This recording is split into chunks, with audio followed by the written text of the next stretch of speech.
আজ তোমাদের শেয়ার করব মাছ ছাড়া কাঁচকলার এক বিশেষ রেসিপি।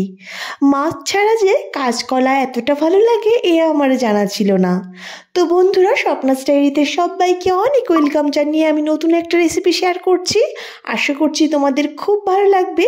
এই প্রসেসে তোমরা যদি কাঁচকলা রান্না করে থাকো খেতে হবে অসাধারণ। প্রথমেই আমি কাঁচকলাটাকে লবণ আর হলুদ দিয়ে ভালো করে মেখে রেখে দিয়েছি। অন্য সাইডে কড়াইও বসিয়ে দিয়েছি।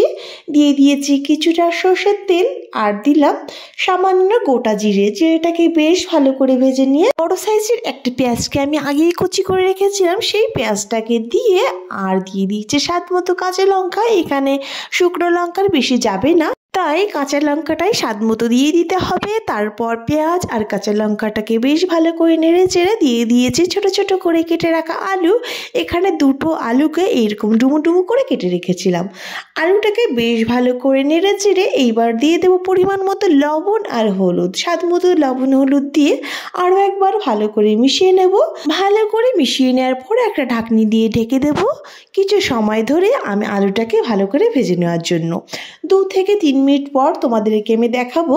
অন্যদিকে লবণ হলুদ দিয়ে মেখে রাখা কলাটাও আমি ধুয়ে নিয়েছি আর একবার। আর আলুটাও দেখো এদিকে বেশ ভালো ভাজা হয়ে গেছে, সঙ্গে ভালো সিদ্ধ হয়ে গেছে। একটা চেপে তোমাদের দেখাচ্ছি, দেখো বেশ ভালো সিদ্ধ হয়েছে। এইবার আরও একবার মিশিয়ে নিয়ে এবার এখানে অ্যাড করব কিছু মশলা। এখানে আমি মশলাটা খুব কম ইউজ করছি, তাই 1 চামচ দিয়েছি আদা রসুনের পেস্ট, সঙ্গে দিয়েছি 1/2 চামচ জিরে গুঁড়ি, 1/2 চামচ হলুদ গুঁড়ি আর পরিমাণ মতো লবণ। তারই সঙ্গে যাচ্ছে 1/2 চামচ শুকনো লঙ্কার গুঁড়ি। লঙ্কার পাক খুবই কম দিচ্ছি। আর দিয়ে দেব সামান্য জল। জল দিয়ে মশলাটাকে বেশ ভালো করে কষিয়ে নিতে হবে। 2 থেকে 3 মিনিট ধরে মশলাটাকে বেশ ভালো করে কষিয়ে নেওয়ার পর এখানে এখন অ্যাড করব সেই কেটে রাখা কলাটা, যেটা আমি আগেই লবণ হলুদ দিয়ে ভালো করে মেখে ধুয়ে রেখেছিলাম। কলাটা দেওয়ার পর বেশ ভালো করে ভেজে নিতে হবে।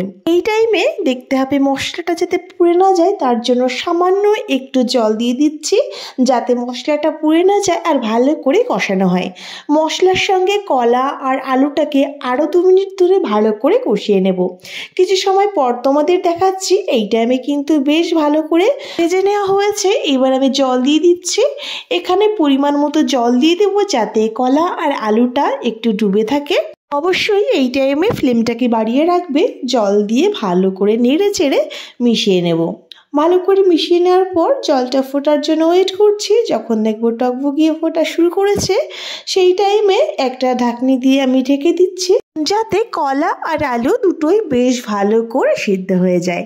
1 মিনিট পর আবার ঢাকনি তুলে নিলাম। এই অবস্থায় কিন্তু কলা আলুটা বেশ ভালো সিদ্ধ হয়েছে, আর ঢাকার প্রয়োজন নেই। আর কলা দিয়ে সবজি করতে হলে কিন্তু একটু ঝোলটা হালকা রাখতে হয়, কারণ ঝোলটা শুকিয়ে যাওয়ার পর অনেকটাই টেনে যায়। তাই একটু ঝোল রেখে আমি নামিয়ে নেব।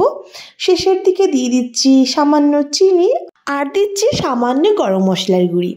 টেস্ট যদি তোমরা ভালো রাখতে চাও সব মশলাগুলো নিয়ম করে এইভাবে দেবে, দেখবে খুব সুন্দর হয় খেতে। গরম মশলার গুঁড়িটা দেওয়ার পর একটু নেড়ে চেড়ে আঁচটাকে আমি বন্ধ করে দেব। এই অবস্থায় একটা ঢাকনি দিয়ে ঢেকে দেওয়ার আগে দিয়ে দিচ্ছি কিছুটা ধনেপাতা কুচি। আর 1 মিনিট ঢেকেই আমরা কিন্তু কলার এই রেসিপিটা সার্ভ করতে পারি। গরম গরম ভাতের সঙ্গে কলার এই রেসিপিটা কিন্তু খুবই ভালো হয় খেতে। তো বন্ধুরা, ভালো লাগলে লাইক, কমেন্ট, সাবস্ক্রাইব করতে ভুলো না। সবাই ভালো থেকো।